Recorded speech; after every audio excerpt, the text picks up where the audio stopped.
आप सभी का आज की प्रेस कॉन्फ्रेंस में स्वागत है। कुछ पहले बेसिक आंकड़े आप सबके समक्ष रखना चाहूंगा कि राज्य सरकार के द्वारा क्या तैयारी की गई है। इसमें आप यदि आप नोट करना चाहिए तो नोट कर लीजिए। हमारे मार्च 2020 के क्या आंकड़े थे और उसके बाद आज की इसमें मई 2021 में क्या आंकड़े हैं। सबसे पहला आंकड़ा मैं आपको देना चाहूंगा हमारे ऑक्सीजन सपोर्टेड बेड्स का।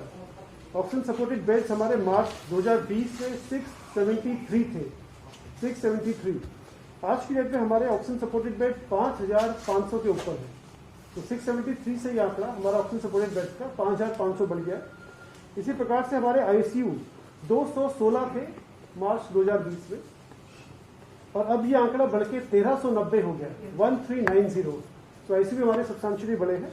इसके बाद जो नंबर ऑफ वेंटिलेटर्स हमारे डिफरेंट फैसिलिटीज में लगे थे, मार्च 2020 को ये आंकड़ा 116 था, 116, और आज ऑन डेट हमारा ये आंकड़ा 876 है, यानी कि इसमें भी काफी गुना बढ़ोतरी हुई है।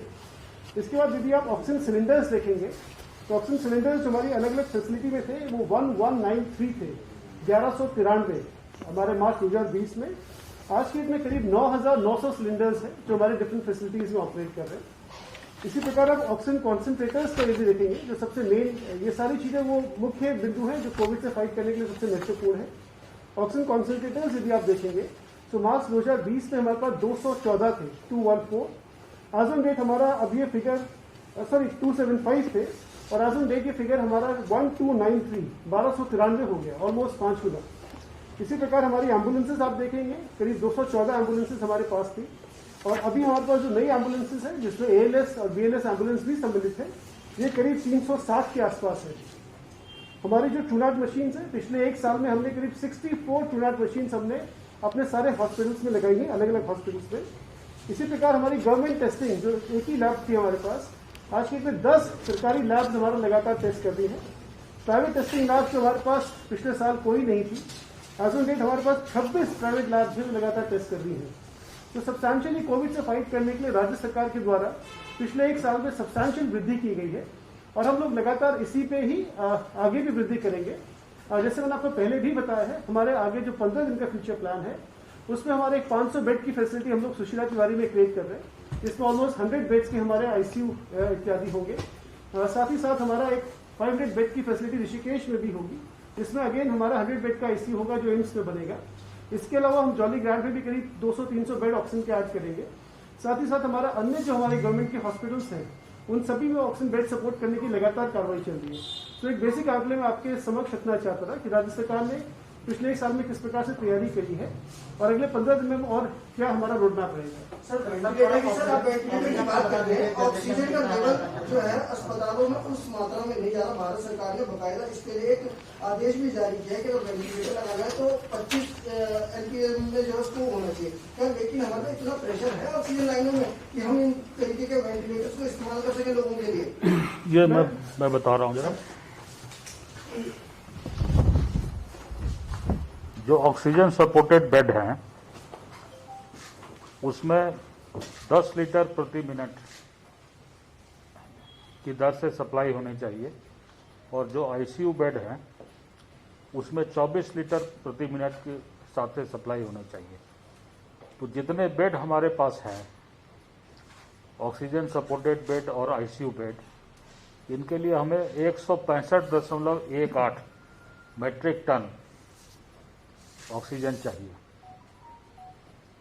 अभी जो बेड ऑक्युपाइड हैं, जो भरे हुए हैं, उनके लिए हमें लगभग जो है 130 मेट्रिक टन चाहिए और अभी हमें जो उपलब्ध है वो 126 मेट्रिक टन जो है औसत के हिसाब से प्रतिदिन उपलब्ध हो रहा है और 5 मेट्रिक टन जो है जो हमारे हॉस्पिटल हैं वहाँ पर जो प्लांट्स लगे हैं उससे उपलब्ध हो रहा है और बहुत शीघ्र जो है जो और हॉस्पिटल में लगने हैं प्लांट्स, उससे हमें 4 मेट्रिक टन उपलब्ध हो जाएगा।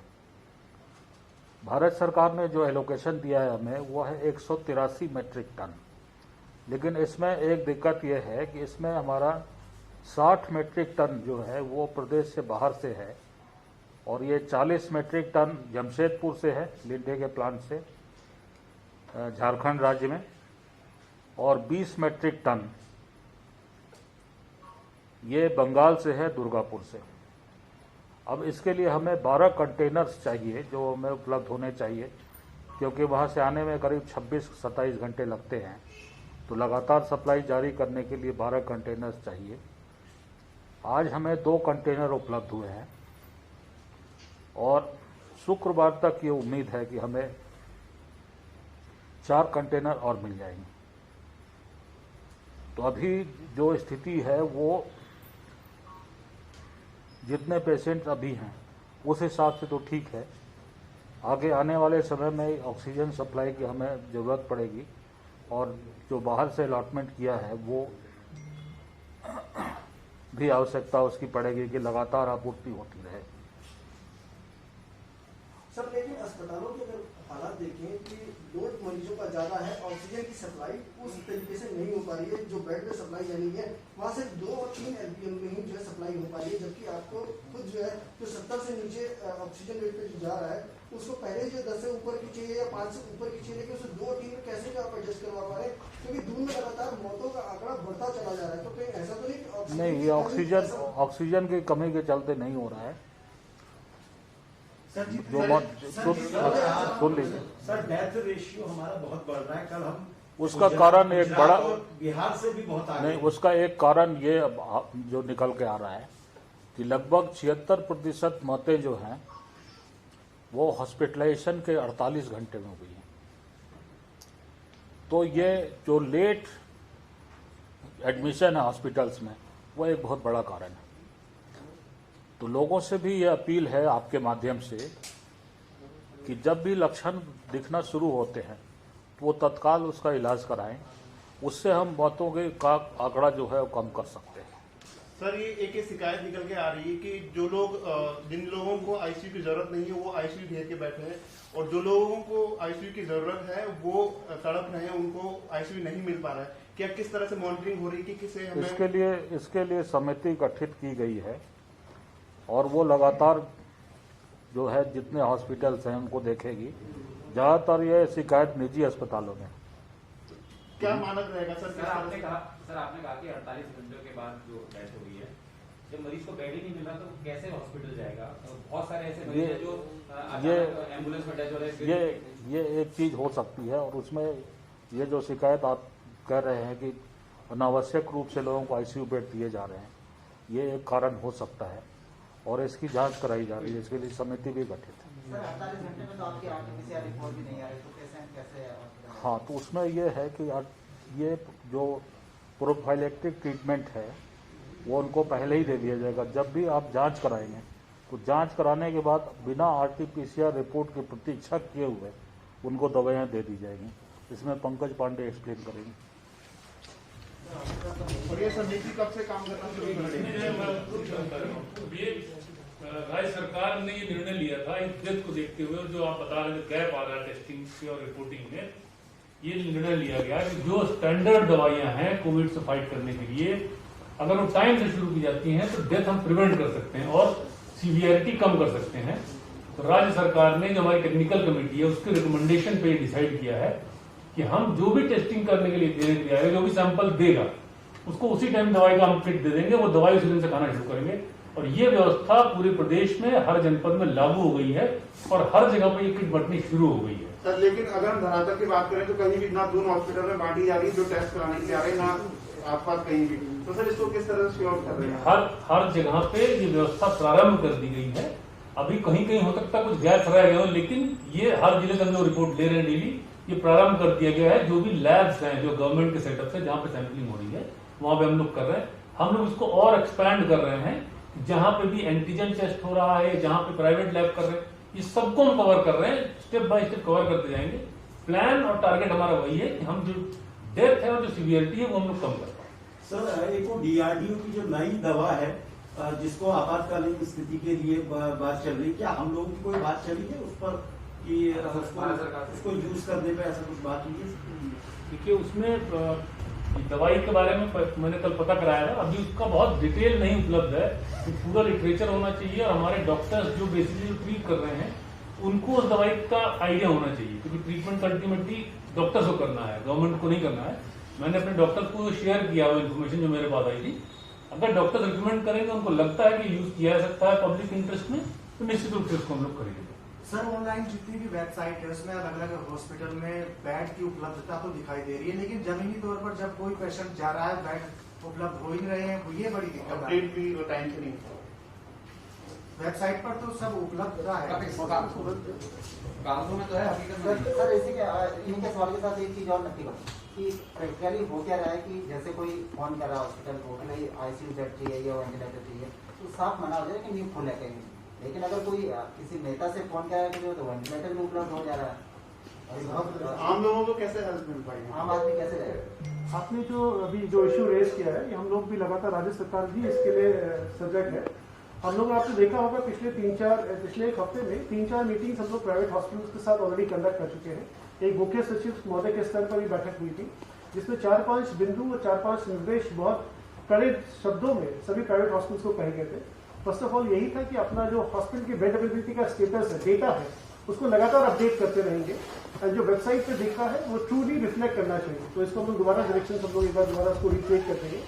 सेकेंडली रेमडेसिविर के बारे में था कि आपका जो क्लिनिकल प्रोटोकॉल है रेमडेसिविर का, उसी के माध्यम से ही आप उसी के पैटर्न के लिए आप पूरा इलाज करेंगे, ये भी सारे हॉस्पिटल्स इंश्योर करेंगे।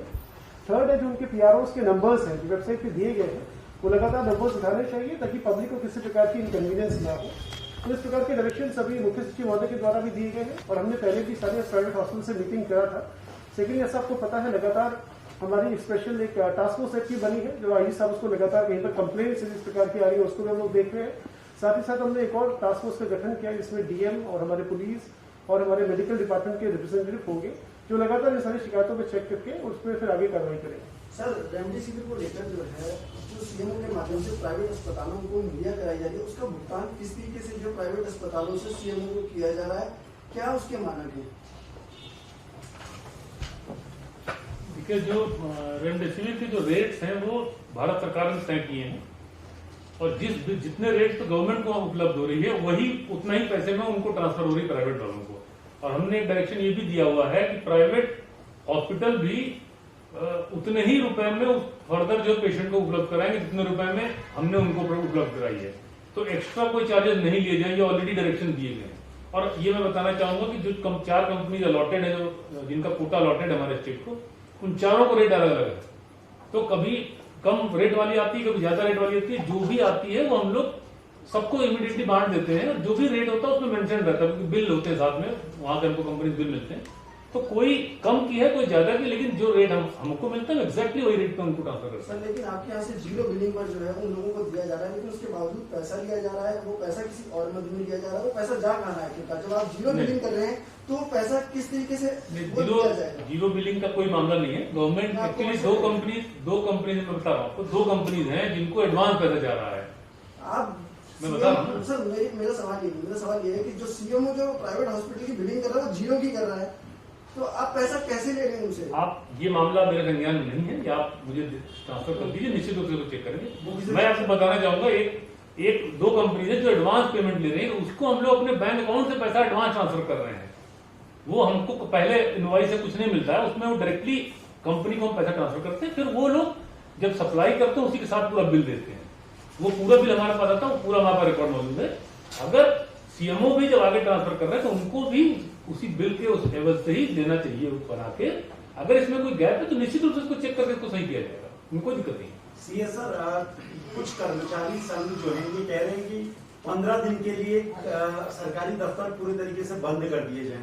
सर, पैंडेमिक के हालात में ये क्या कर्मचारी संघों की ब्लैकमेलिंग है एक तरफ से, कि जब इतने हालात खराब हैं, 50% कर्मचारी बुलाए गए, उसके बावजूद ये प्रेशर डाल रहे हैं कि पूरे डिपार्टमेंट बंद कर दिए जाए? इनकी मांग जरूर है, लेकिन सरकार का काम तो चलता ही रहता है, इसलिए पूर्ण रूप से बंद नहीं किए जा सकते।